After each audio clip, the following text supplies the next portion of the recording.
দেখাইতে পারে যে কোন জায়গায় সুপারিশ করেছি, কাউকে এসপি নিয়োগ দেওয়ার জন্য, ডিসি নিয়োগ দেওয়ার জন্য, ওসি নিয়োগ দেওয়ার জন্য, এসআই নিয়োগ দেওয়ার জন্য, এই জায়গায় রাজনীতি থেকে ইস্তফা দিব। এরা একটু নতুন রাজনীতিতে আসছে তো, শিষ্টাচার বা পরিস্থিতি একটু বোঝায় একটু ঘাটতি আছে।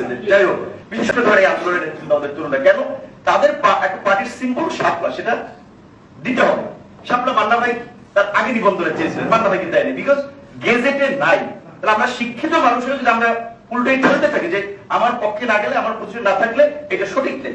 আমরা যে বলছি এখানে আজহার যেটা বলছেন, যদি সেটা পার্টি রিপ্রেজেন্ট করেন যে ইউনোটা আমার আছে কিনা, ডিসিটা আমার আছে কিনা, মান্না ভাইয়ের সুপারিশে কেউ ডিসি হয় নাই, বিপিনের সুপারিশে কেউ ডিসি হয় নাই, এসপি হয় নাই, ইউনো হয় নাই, কিন্তু হাসনাতদের সুপারিশে ডিসি হয়েছে, ইউনো হয়েছে। তুমি একটু পরে বললো, পরে বলো না না, এখানে পরে বললো, তুমি বলো পরে বলো না, তুমি পরে বলো না। আপনি এখানে আমাদের সুপারিশে একটা, আমি এখানে মিডিয়ার সামনে একটা পত্রিকা অফিসে বলছি, একজন কোন জায়গায় যদি দেখাইতে পারে যে কোন জায়গায় সুপারিশ করেছি, কাউকে এসপি নিয়োগ দেওয়ার জন্য, ডিসি নিয়োগ দেওয়ার জন্য, ওসি নিয়োগ দেওয়ার জন্য, এসআই নিয়োগ দেওয়ার জন্য, এই জায়গায় রাজনীতি থেকে ইস্তফা দিব। এই যে আপনিও লিস্ট পাঠাইছেন, আপনিও বিভিন্ন টেন্ডারের লিস্ট পাঠাইছেন, আপনিও বিভিন্ন কি ইয়ার লিস্ট পাঠাইছেন, এগুলা ভাগ্যটার জন্য না বলে আপনারা হচ্ছেন এনসিপি সমালোচনা বিষয়ে আপনি পদ নিয়ে নিতে পারেন।